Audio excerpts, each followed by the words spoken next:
Sebetulnya kalau menerangkan itu harus malam Jumat sebetulnya. Wali warna. Dan itu namanya ilmu dari nenek moyang kita itu dalam rangka menjabarkan mengenai apa namanya Pancasila, Eka Prasida Pancakarsa, sebetulnya falsafah daripada aksara Jawa itu.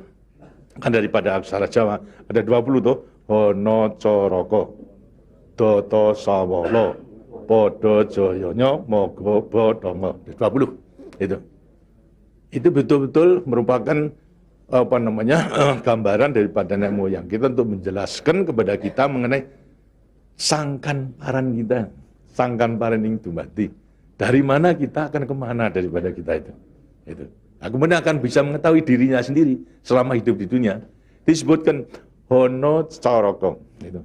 Ho itu daripada apa? Hono. Itu Hono. Hono ada. No itu